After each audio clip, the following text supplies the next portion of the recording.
Hi, we're going to read the Lorax, so let's get to it. The Lorax by Dr. Seuss. Yeah, even though it doesn't say that, I know. At the far end of town where the grickle grass grows, and the wind smells slow and sour when it blows, and no birds ever sing excepting old crows, is the street of the lifted Lorax.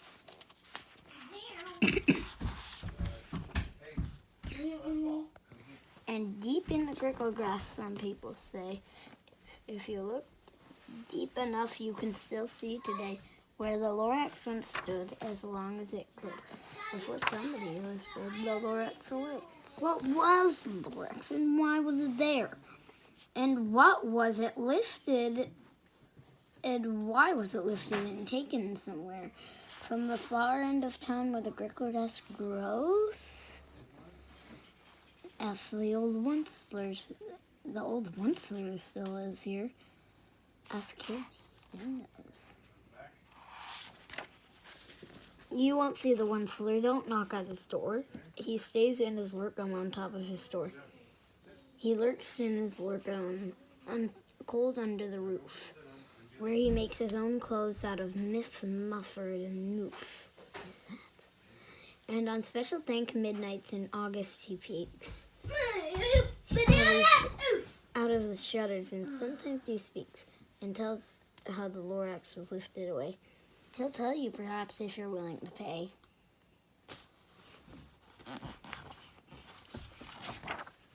At the end of a rope, he lets down a tin pail, and you have to toss in 15 cents and a nail, and the shell of a great-great-great-grandfather snail. Then he pulls up the pail, makes the most careful count to see if you've paid him the proper amount.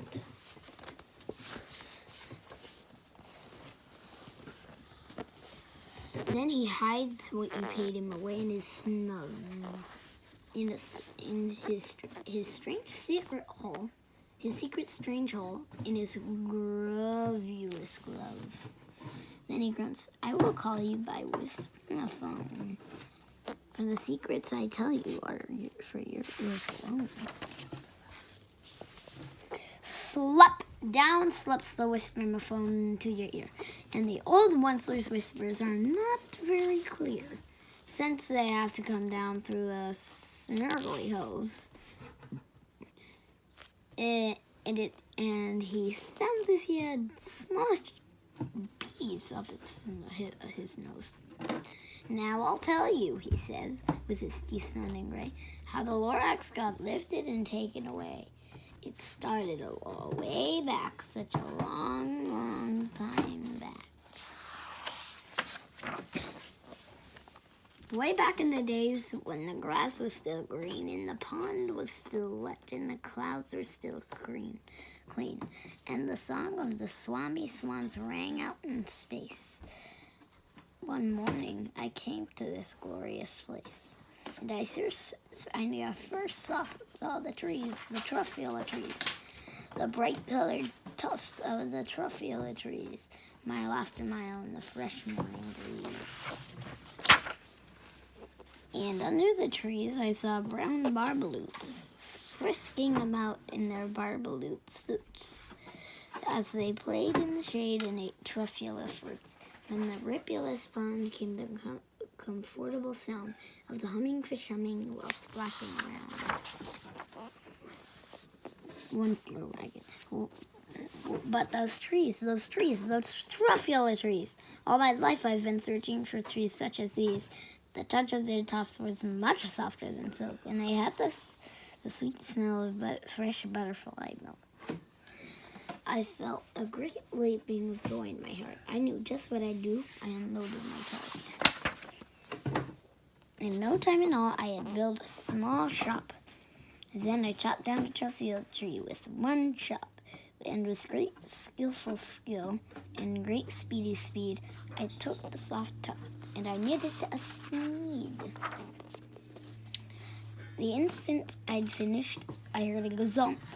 I looked. I saw something pop out of the stump of the tree I'd chopped down. It was sort of a man, Describe him? That's hard. I don't know if I can. He was shortish and oldish and brownish and mossy, and he spoke with a voice that was sharpish and bossy.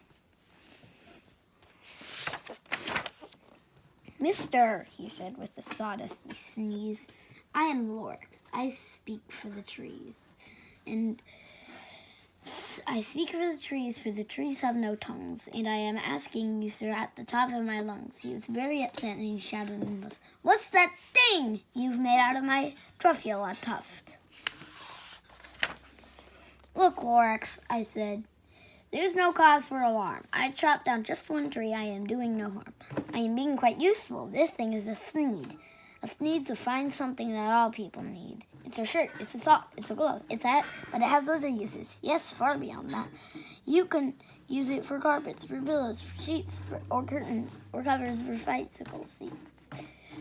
The lark said, Sir, you are crazy with greed. There is no one on earth who would buy that fool sneed. But the very next minute I proved he was wrong, for just at that minute a chap came along, and he thought that the need I had knitted was great. He happily bought it for $3.98. I laughed at the Lorax. You poor stupid guy. You can never tell what some people will buy. I repeat, cried the Lorax, I speak for the trees. I'm busy, I told him. Shut up, if you please. I rushed across the room, and in no time at all, I built a radio phone, put in a quick call. I called all my brothers and uncles and aunts. I called all my brothers. Oh my gosh, I just read that. Sorry. And I said, listen here. Here's a wonderful chance for the whole Munsler family to get mighty rich. Get over here fast. Take the road to North Snitch. Turn left at Weehawken. Sharp right at South Stitch. And in no time at all, in the factory I built, the whole Munsler family was working full tilt. We were knitting sneeds just as busy as bees, to the sound of the chopping of truffula trees.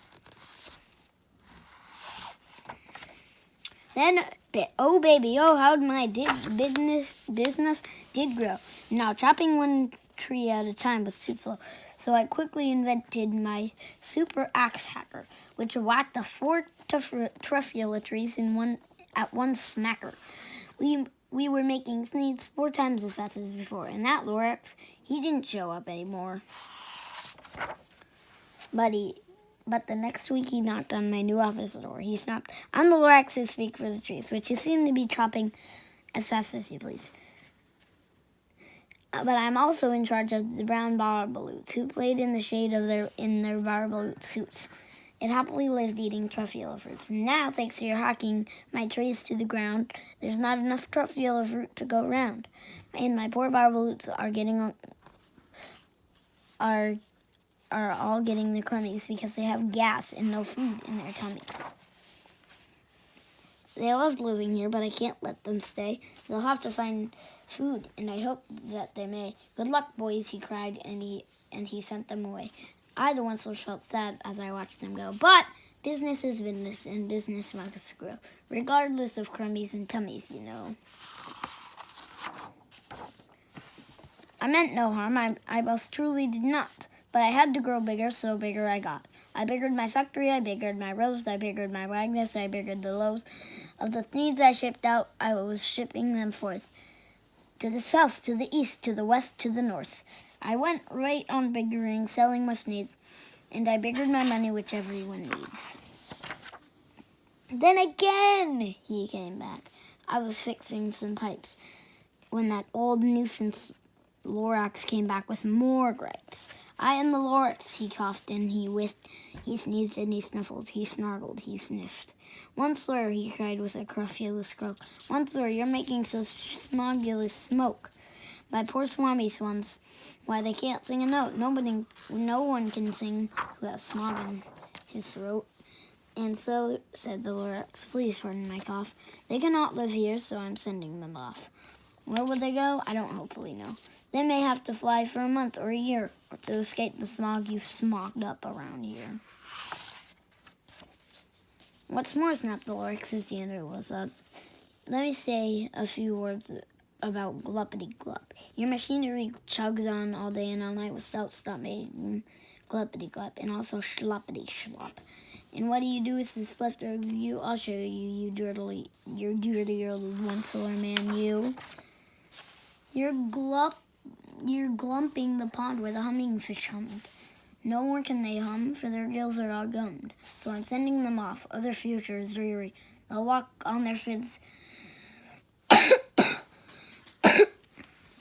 and get woefully weary in search of some water that isn't so smeary. And then I got mad. I got terribly mad. I yelled at Lorax. Now listen here, Dad. All you do is yap yap and say bad, bad, bad, bad. Well, I have my rights, sir, and I'm telling you, I intend to go on doing what I do. And for your information, you Lorax, I'm figuring on biggering and biggering and biggering and biggering, turning more truffula trees into sneed, which everyone needs.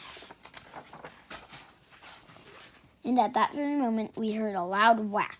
From outside in the fields came a sickening smack of an axe on a tree. Then we heard the church fall, the very last truffula tree of them all. No more trees, no more sneeds, no more work to be done. So in no time, my uncles and aunts and everyone all waved me goodbye. They jumped into my cart and drove away under the smoke-smuggled stars. Now all that was left beneath the bad smelling sky was my big empty factory, the Lorax and I.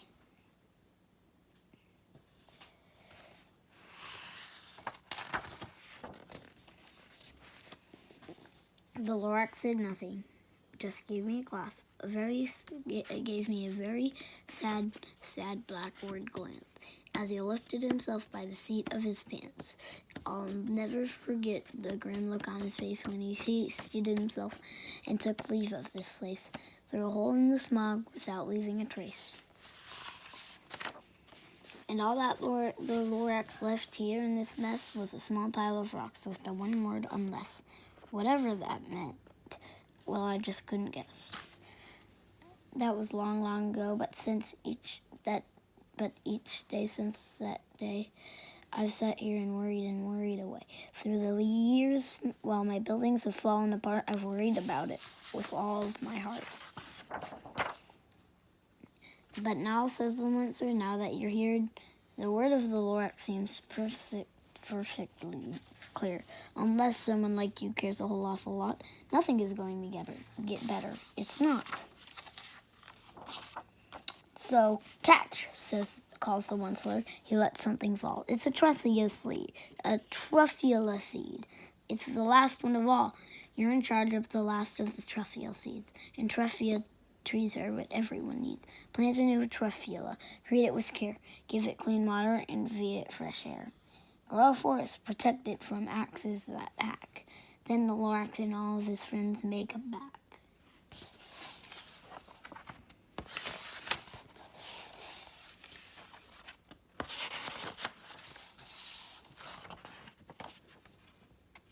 The end.